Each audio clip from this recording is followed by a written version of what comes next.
मुंबईमध्ये आरेचं जंगल वाचवण्याचा प्रयत्न होत असताना पर्यावरण प्रेमींनी नागपूर शहरामध्ये मधोमध असणारं जंगल वाचवण्याचा प्रयत्न सुरू केलाय. पाहूयात त्या संदर्भातला रिपोर्ट.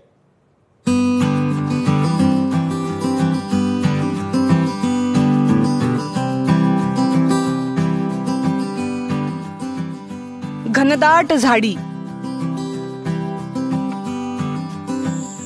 असंख्य पक्षी,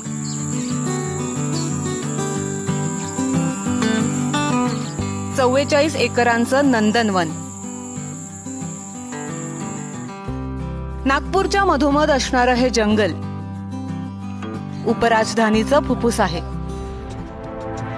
पण हेच जंगल आता इतिहास जमा होण्याच्या मार्गावर आहे.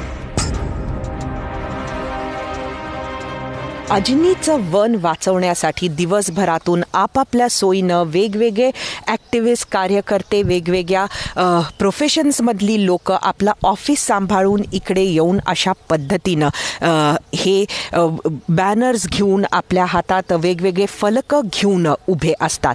महानगरपालिकेच्या दृष्टिकोनातून इथे कापली जाणारी झाडं किती आहेत? त्यांच्या हिशोबाने खरं तर 1200 काही त्यांच्या ह्याच्यामध्ये आले होते. NHIच्या हिशोबाने 19 असे काहीतरी झाडं होते. आणि आमच्या दृष्टीने खरं इथे तुम्हीच बघताय 7000+ झाडं नक्कीच आहेत. इंटरमोड स्टेशन म्हणजेच बसेस, मेट्रो, रेल्वे आणि विमानतळासाठीची कनेक्टिव्हिटी वाढवणारं ठिकाण. आणि त्यासाठी 44 एकरातली झाडं तोडली जाणार आहेत. पुष्कळ दिवसातून प्रोटेस्ट करतो आहे. वेगवेगळ्या ऑर्गनायझेशनचे, वेगवेगळ्या संस्थेचे लोक मिळून इथे प्रोटेस्ट करत आहे. असं नागपूरचे लोक म्हणून आपण इथे प्रोटेस्ट करतोय.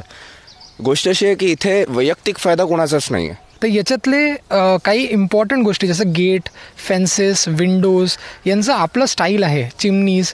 आणि या पूर्ण स्टाईलला जर एक याच्यात धाग्यात टाकलं तर एक वोकॅब्युलरी फॉर्म होतं, ज्याला म्हणू शकतो आपण रिअल आर्किटेक्चर.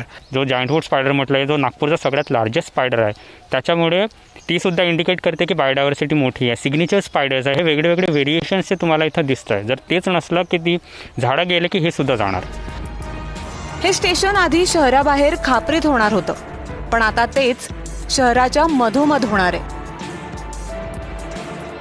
जसं आरे वाचलं तसंच हेही वाचवा अशी हाक पर्यावरण प्रेमी देत आहेत.